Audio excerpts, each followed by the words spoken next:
At the end of last class, I quoted some words from Kurt Vonnegut, a kind of deathbed prayer confession that he'd written in one of his novels, in which the basic gist of the prayer is to express gratitude. However, whatever the content of your life, the fact that at least you've been able to live it all. As he put it, most mud isn't lucky enough to sit up. He feels lucky to have been some of the sitting up mud. He loved everything he saw. When I read that quote, I did not know that Kurt Vonnegut had died the night before. Immediately after the class ended, a visitor to the class brought this fact to my attention. So I can't pass without commenting on that death and just remark that I hope that till the very end, Kurt Vonnegut, who lived till he was 84, realized how lucky he was to be some of the sitting up mud. All right, the question I want to turn to now is this. So we've been going over the various facts about the nature of life and death, and the question then is, how should we live in light of the fact that we're going to die? Previously we've talked about what emotional response we should have to that, and I've argued, as I've just reminded us, that although perhaps the most common reaction is one of fear or terror at death, it may in fact be that we should be grateful and consider ourselves lucky that we're able to have had life as well, life at all. But how then should we live in light of the fact that we're going to die? And the immediate answer that comes to mind seems almost like a joke. I want to say, well, we should be careful. Given that we can die, that we will die. There used to be a TV show, a cop show called Hill Street Blues. The show began every day with the sergeant sort of going over the various crimes and investigations that were going to sort of fill up the day's episode, and he'd always end, as he sent off his police, the cops, he'd end by saying, "Be careful," or "Be careful out there." But the particular kind of care that I have in mind isn't just the sheer fact that, if you're not careful, you won't notice that the car's coming down the street and you'll get hit by the car and that'll be the end.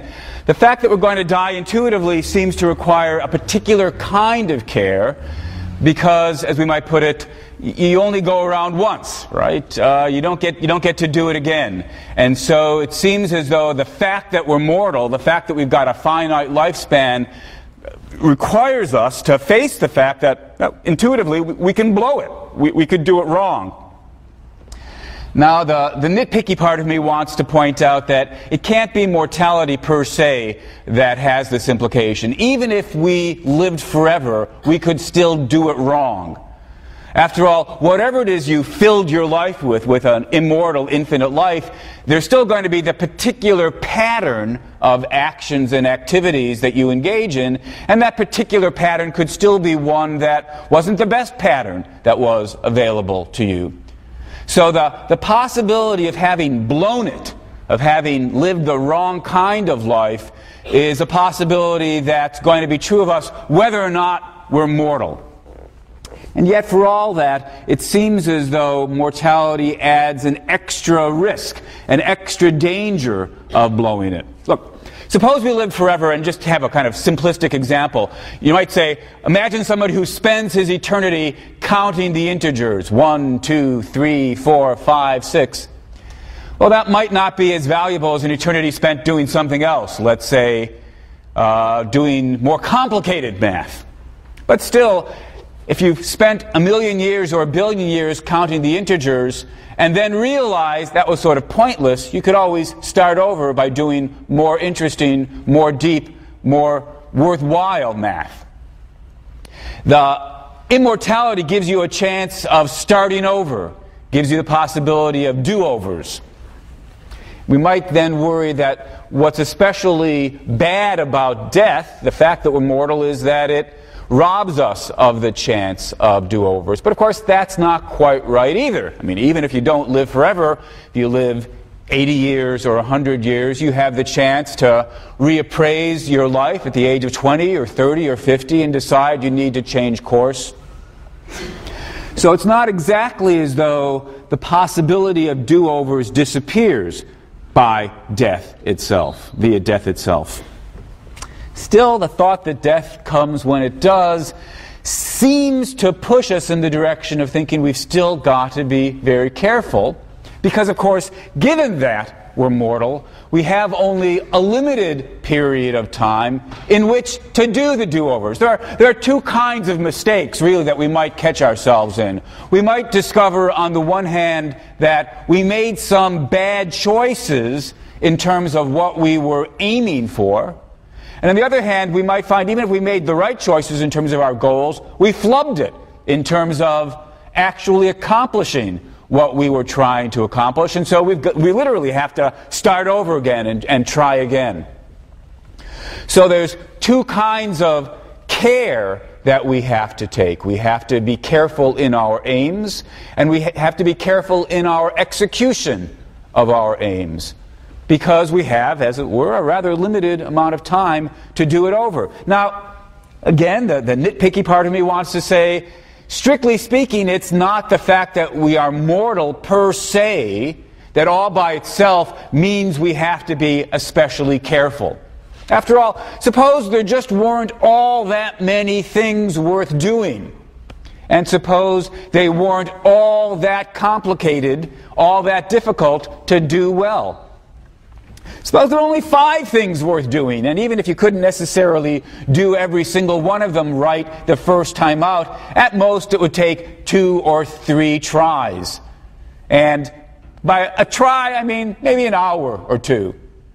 Well, that would be a pretty impoverished world that could only offer us that much. But after all, if that was the way the world worked, and we had 100 years, we wouldn't really have to worry all that much about being careful. We'd have plenty of time to aim for each of the 5 things worth having, and plenty of time to get each one of the 5 things right. 100 years of life would be more than enough. We wouldn't have to be careful. So it's not just the fact that we're mortal that requires us to be careful. It's the fact that we have a relatively short span of life relative to how much there is worth aiming for, and how complicated and difficult it can be to get those things and get them right.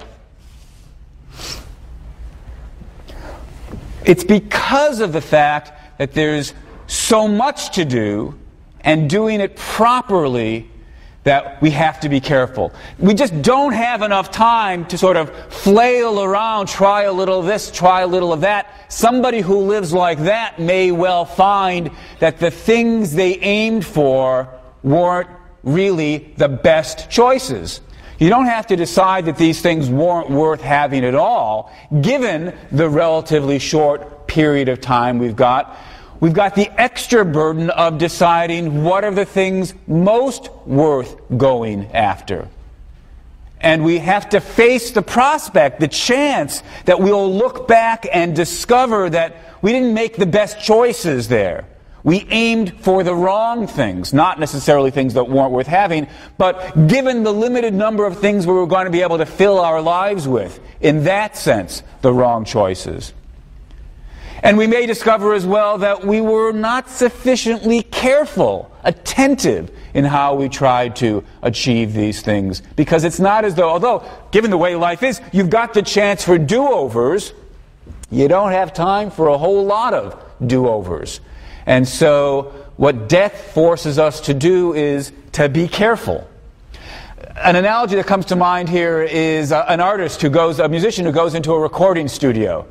And look, he can start trying to record his songs to cut an album, and he may only have a certain number of songs in his repertoire.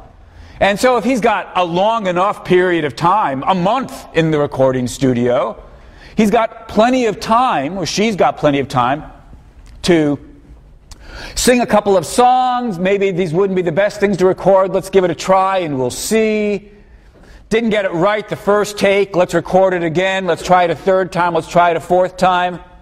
If you've got enough time, it's less pressing to get clear before you start or as you're going along, what are the songs I should try to record, and can I get it on 1 take, or at most 2?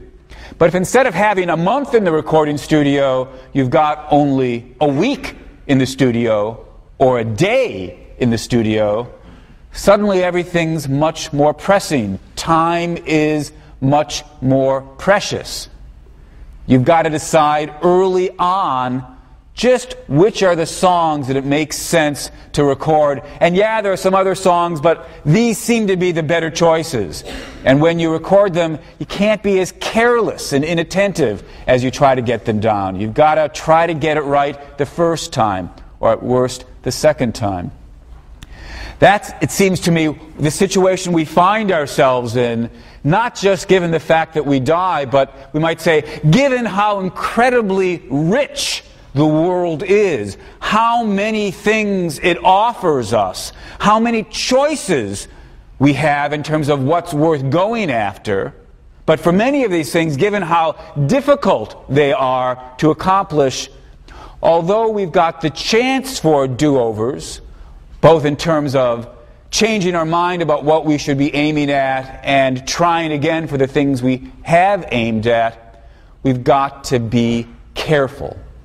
The fact about our death requires paying attention. It requires care. Well, having said that, of course, the immediate question then is, all right, so I'm paying attention. I'm trying to be careful. What should I do with my life? How shall I, what should I fill it with? We've previously in the class talked about the possibility that being alive per se may have some value, but above and beyond whatever stand we take on that, it's certainly also the case that part of what adds to the value of our lives are the contents of our lives. And so we need to ask, well, what kinds of contents should we try to fill our lives with? Now, I won't try to answer that. To ask the question, what are the things really worth going after in life, is to come up to the edge of asking, well, just what is the meaning of life? What's really worth going after? And although that is indeed an important, perhaps the important question, it's the question, I think, for a different class. And so having come close to the edge of that question, I'm going to now back away from it. But still, it seems we might say, in broad strokes, there are two different strategies that we could adopt. And it's worth at least pausing to think about these two strategies.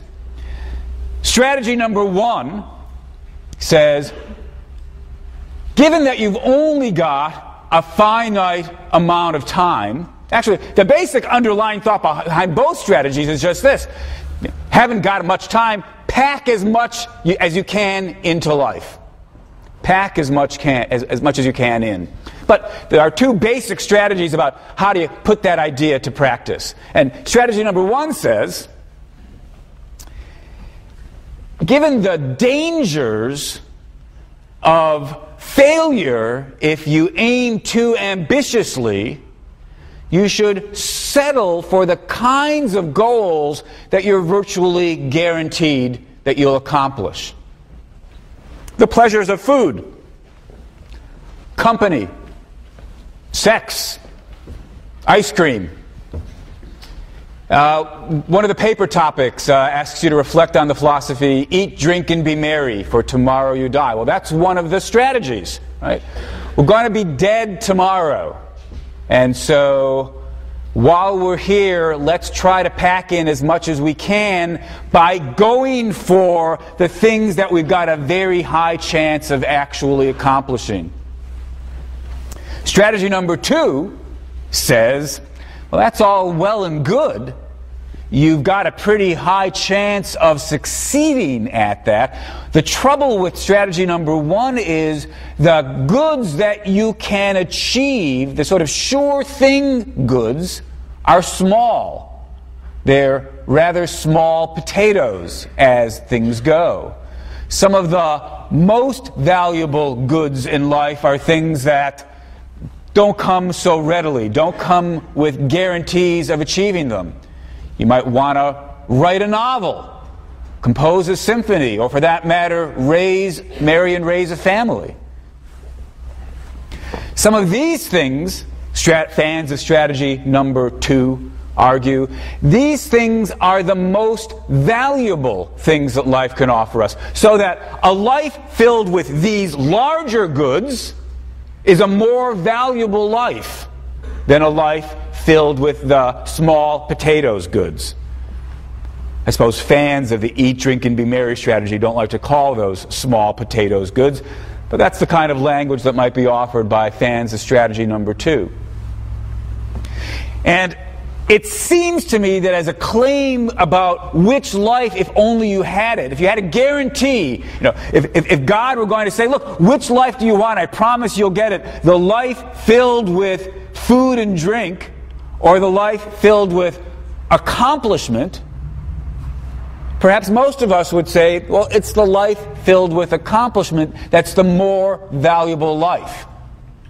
The trouble, of course, is the life with the greater accomplishments, the life aiming for greater accomplishments, is also a life with a greater chance of failure.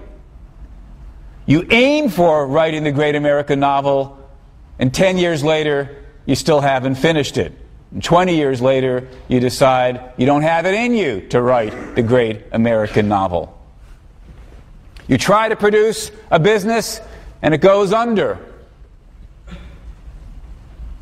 So, what's the right strategy to take? I suppose many of us would be inclined to say, well, the third strategy, there's a third strategy that's the obviously right thing to do, which is get the right mixture.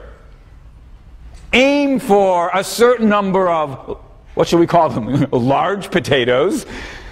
Aim for a certain number of the large accomplishments, because if you do manage to get them, your life will have more value.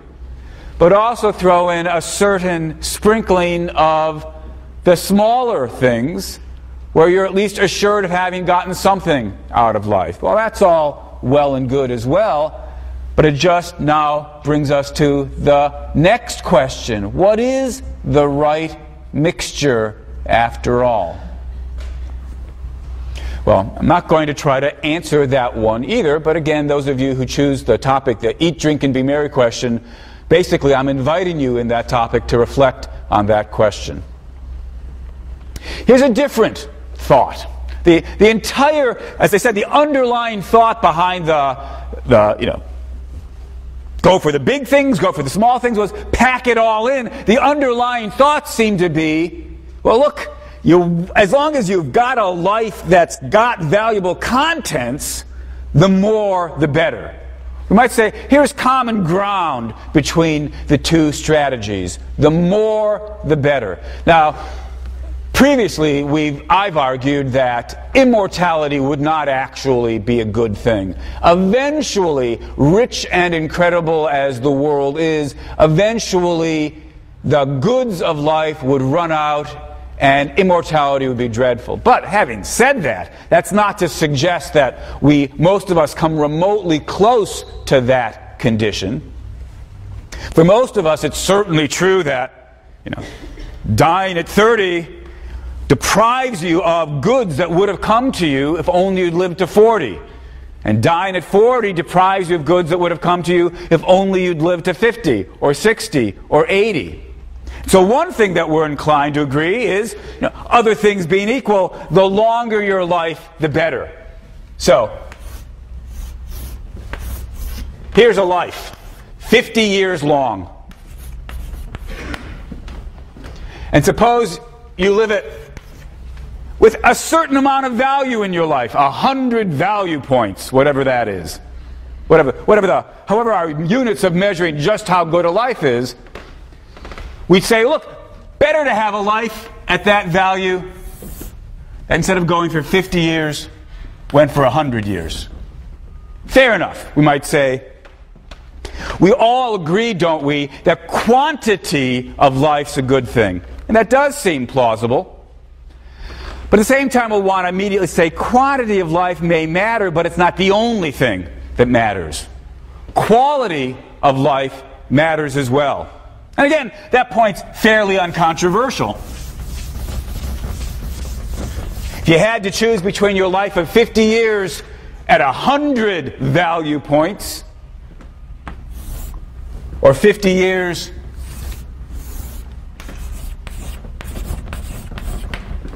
at whatever that is, 130 value points, you'd rather have the second life. The length of life isn't the only thing we care about. The overall quality of your life is something we care about as well.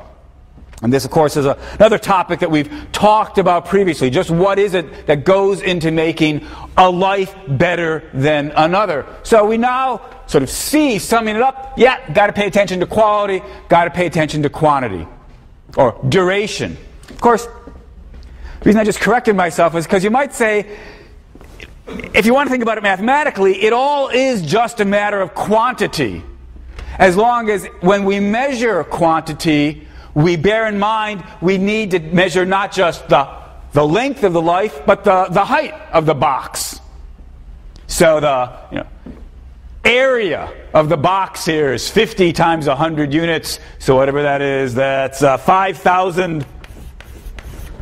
Going to get another giggle here, right? Sort of imagine a little unit. It's a quality, 1 unit of quantity, 1 unit of quality for a year. So it's a quality year unit. Whatever it is, 5,000 units. Here, 6,500.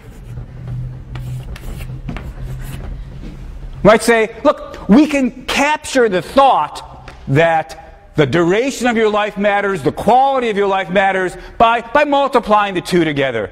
And without getting hung up on the numbers as though there was any kind of precision here, the underlying thought's fairly clear. The area of the box represents the overall quality, the overall quantity that you've managed to cram into your life in your 50 years. And we could start measuring different kinds of lives. We might start worrying about, well, look, suppose I could live 50 years at 130, or I could live, whatever it is, 100 years at some other number that's a little bit less. We might say, oh, less quality, but longer quantity, longer duration, more valuable life filled in that last box. We see how it goes. But the question we need to ask is, so if we've got this more rich sense of quantity, where we multiply the duration of the lifetime is the how good a life you're having while you've got it, does that give adequate place to what we think is valuable? Does that give adequate place to quality in life? Let me draw some different boxes, some different possible lives to choose between.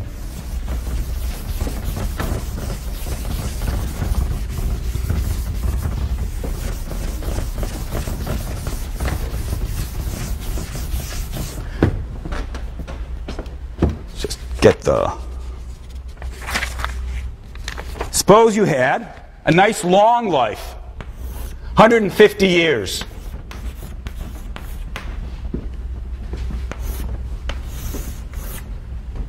Again, just for the sake of concreteness, we assign it 50 quality points. So the area, 7,500. Let's suppose, just so you get a feel for this, let's suppose that the best life lived on Earth so far was worth a 10. So this is an incredible life to be at 50. And you get it for 150 years. Very nice life. Now compare it with this life. Suppose that this life isn't really all that good in terms of how well off you are at any given time. It's +1. 0 would be a life not worth having, though no worse than non-existence. Negative numbers would be lives, presumably that would be, you'd be better off dead. This life is just barely worth having. It's +1. But it's a very, very, very long life. So long that I couldn't draw it to scale. That's why we've got the ... dots in the middle. Suppose it goes on for 30,000 years. Well, the math here is pretty easy. 30,000 times 1 is 30,000. in terms of the area. Okay. So, trying to choose between these two lives, life A or life B. In terms of quantity, our enriched notion of quantity, where you measure the length of the life times the height of the box, life B's got more quantity of what matters. 30,000 versus 7,500. And yet, most of us, when we think about this choice, do not find B to be a preferable life. Even though the quantity of value, just suppose we could measure quantity of whatever the goods are that we've got crammed into our life. Well, this has very, very, very small amounts stretched over a very long time. The quantity is larger, but life A seems preferable. Now, for this may not be true for everybody, but for those of us who share that thought, we might say, quantity isn't all it's about. Or when we tried to take quality into account, it wasn't so much that we couldn't measure it. It's that if you reduce the importance of quality into, fold it into quantity, so that what it's all about is the total amount that you're getting, well, the total amount's bigger in B than A. If you don't think B is a better life, that suggests that totals aren't what it's all about. Well, what else might we then choose between with regard to A and B? Well, a natural response is to say, even though life A is shorter, it attains a kind of peak, a kind of height that isn't approached any place in life B. And perhaps then, in evaluating lives and choosing between rival lives, we can't just look for the quantity of good. We have to look at the peaks. We have to look at the heights. In choosing between lives, it's important to think not just about how much did you pack in total, but what were the greatest goods that you had or accomplished in your life. And perhaps then we should conclude quality can trump quantity. Perhaps with the right quality in place, quantity becomes of secondary importance. Yeah, it might be that if we could have a longer life where we achieved great things rather than a shorter life where we achieved great things, better to have the longer life. Quantity might matter too, as long as we think the quality's what matters the most. But a more radical version of the theory would say, actually, quality's all that matters. The peaks are all that matter. That, at any rate, is the position that gets expressed by Holderlin in the poem To the Parquet, to the Fates. That was in one of the essays I've had you read, but let me read that now. To the Parquet. A single summer grant me, great powers, and a single autumn for fully ripened song, that, sated with the sweetness of my playing, my heart may more willingly die. The soul that, living, did not attain its divine right cannot repose in the netherworld. But once what I am bent on, what is holy, my poetry is accomplished. Be welcome then, stillness of the shadows world. I shall be satisfied, though my lyre will not accompany me down there. Once I lived like the gods, and more is not needed. Holderlin is saying he doesn't care about quantity at all. If he can accomplish something great, if he can ascend to the heights and do something great with his poetry, that's enough. Once he's lived like the gods, more is not needed. So in thinking about what we want to do with our lives, it's not enough to have the kind of theory that we've begun to sketch in previous weeks, where we think about what are the various things worth having in a life. You also have to address this question of quality versus quantity. Is quality only important insofar as it gets folded into producing greater quantity? Or does quality matter in its own right as something that's worth going for even when it means a smaller quantity? And if quality does matter, does quantity matter as well? Or is indeed quality all that matters? Is Holderlin right when he says, "Once I've lived like the gods, more is not needed"? Now Holderlin, I imagine, in thinking about why that kind of life is the best kind of life he could aspire to, is thinking in part about the lasting contribution that his poetry makes. There's a sense in which, when we think about having done things like that, we feel that we attain a kind of immortality. We live on through our works.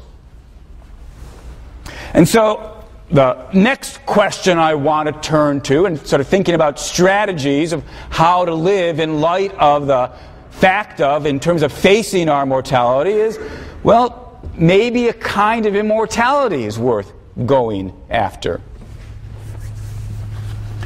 Or maybe at the very least we can take a kind of comfort in thinking that we have or can attain a kind of immortality. I emphasize the word kind, of course, because, strictly speaking, if you live on through your works, it's not as though you are literally living on. It's semi-immortality or quasi-immortality. I suppose people who don't believe in it would prefer to call it pseudo-immortality. Actually, this reminds me of a joke. Here's a Woody Allen joke. I don't want to be immortal through my work. I want to be immortal through not dying. Well, as you know, previously I've argued that genuine immortality, unending life, would not be a good thing. But still, many of us aspire to this kind of semi-immortality. And actually, it can take, I think, again, two broad forms.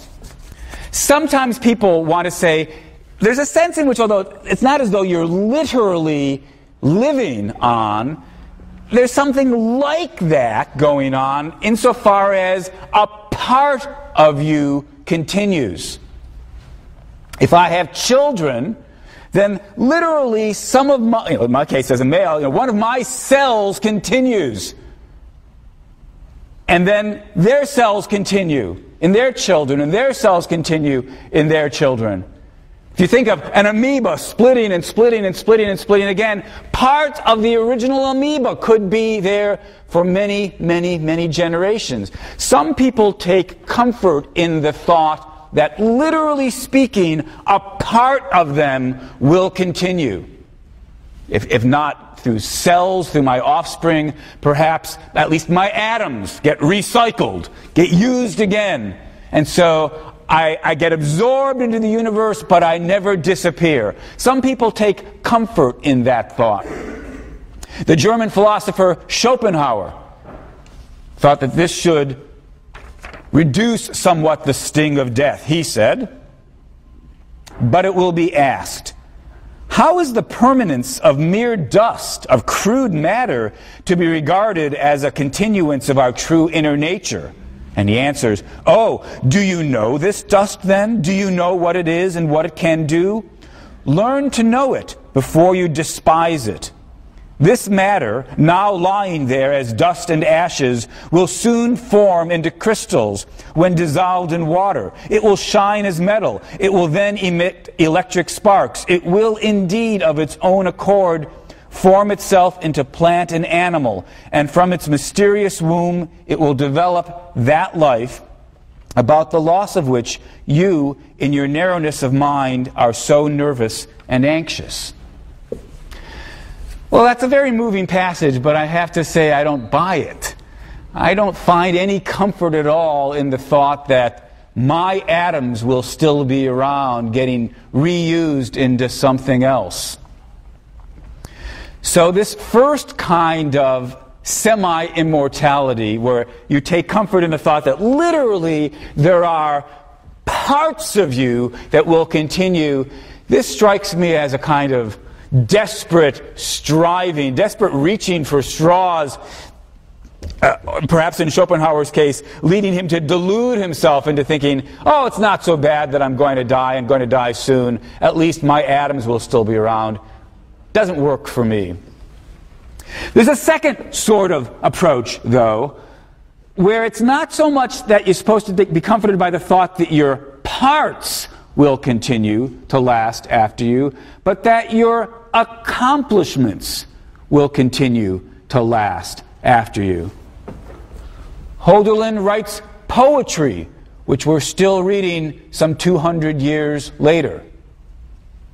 You can write a novel, which can be read for 20 or 50 or 100 or more years. You might make some contribution to math or philosophy or science, and 50 or 100 years later, people could still be talking about that philosophical argument or that mathematical result. You might have other kinds of accomplishments. You might build a building that will last after you. Stonecutters, I've read interviews with stonecutters who take a kind of pride and comfort in the thought that long after they're gone, the buildings that they helped build will still be there. You might try to build a company that will last after you die. Or, for that matter, you might take pleasure and comfort in the accomplishment of having raised a family. Here, not so much the thought that, some of your cells are in your offspring, but rather the thought that to have raised another decent human being is a non-trivial accomplishment, something worth having done with your life, and that accomplishment continues after you are gone. Well, what should we think about this second group of approaches to attaining semi-immortality?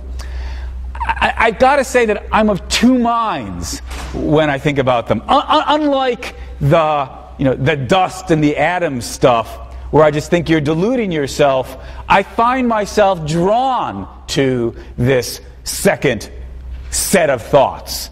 I find myself tempted by the thought that there's something worth doing about producing something that continues for a while, that it's significant. And even if my life here on earth is a short one, if something that I've accomplished continues, my life is the better for it.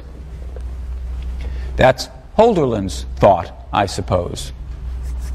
And it's a view that appeals to me. I suppose it explains in part why I write philosophy, in the hopes that the things I write might still be read 20 years after I die, or 50 years, or if I'm so lucky, 100 years after I die. Well, in certain moods, perhaps in most moods, I'm drawn by that thought, but in other moods, I've got to confess, I'm skeptical of it. I remind myself of Schopenhauer writing his little passage, his Ode to Dust, and I find myself saying, just like Schopenhauer was so desperate that he deludes himself into thinking, oh, it doesn't matter that I'm about to turn into dust. Dust is really, really important. I'm just deluding myself as well when I think there's something grander, something significant, something valuable about having made an accomplishment, having achieved something that continues beyond me. So in certain moods, at least, I find myself thinking that I've just deluded myself. But that's only certain moods. And at least most of the time, I find myself in agreement with Hölderlin. Not necessarily in thinking, quantity doesn't matter at all. To have written, one great work is all you need, and more great works doesn't add anything. That strikes me as going too far. But at least to have done something significant that abides, that does seem to me to add to the value and significance of my life.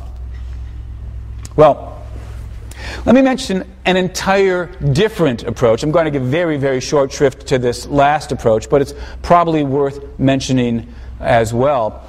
The entire assumption of all the lines of thought that I've been discussing so far today have in common the underlying belief that the way to deal with the fact that we live and then we're dead is to try to make the life that you've got as good as possible, as valuable as possible, to pack as much into it as you can, even though there's room for disagreement about what's the best strategy for doing that.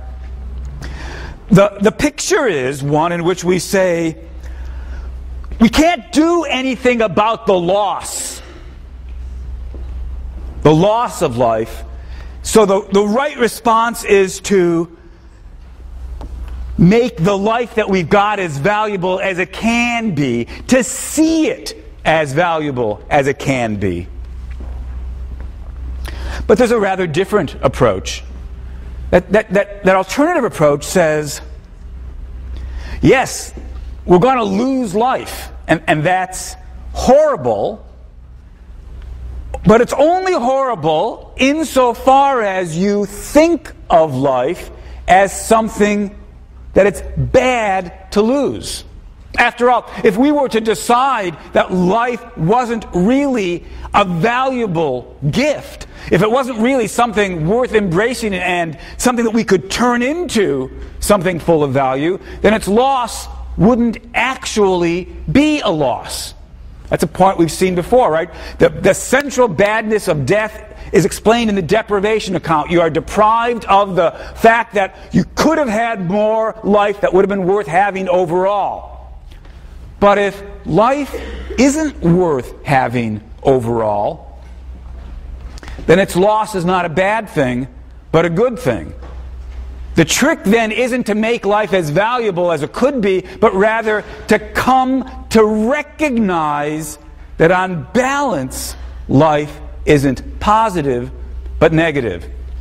I know that what I'm about to say has a kind of classics illustrated simplicity to it, and it's a bit of an over-exaggeration, but in gross terms, we might say, the first general outlook that life is good, and so the loss of it is bad, and so the answer is make as much of it as we can while we've got it.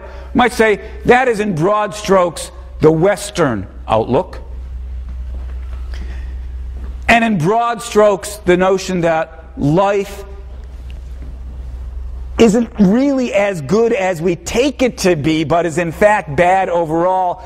Perhaps it's oversimplification to call it the Eastern outlook, but at least it's an outlook that gets more expression typically in Eastern thought than in Western thought.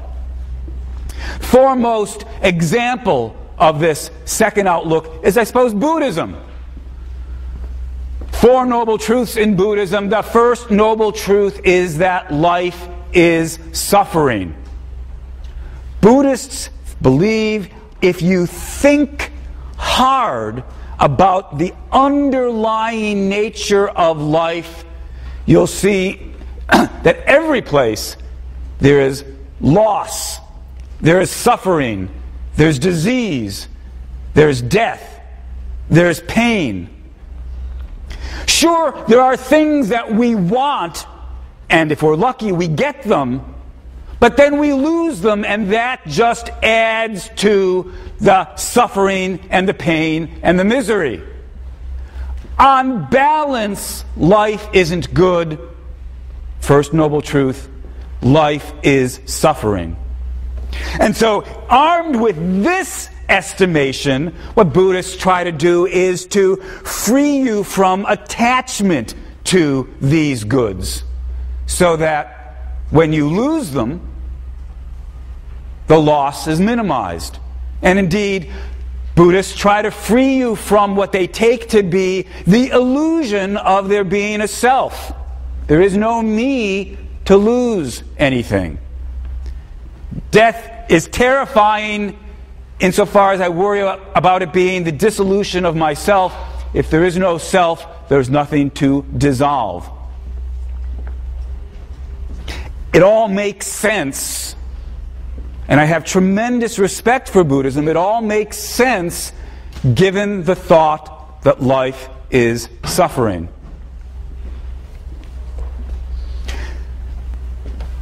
But for better or for worse, I'm a child of the West. I'm a child of the book of Genesis, where God looks on the world and says, it's good. For me, at least, the strategy of minimize your loss by viewing the world as negative is not one that I can be at rest with. For me, life can be good, and so the choices for me, and I suppose for most of us, remain among the strategies with which I began. How is it that we can most make our lives valuable?